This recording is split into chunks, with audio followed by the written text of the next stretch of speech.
đón ba ít klem ka jing yai sha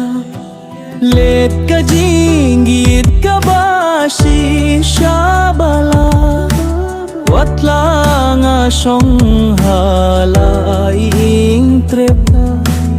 em đón ba kren ing đón ba Kynjai halai jinglong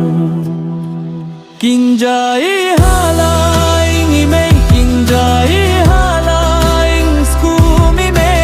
Kynjai hala trep bai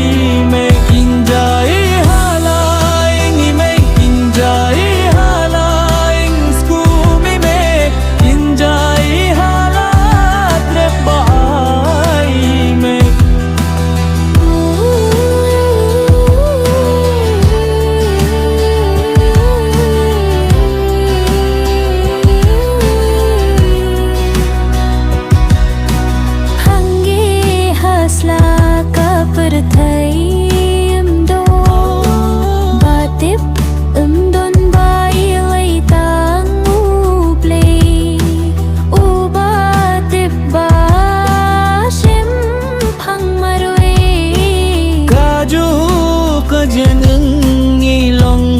Langi don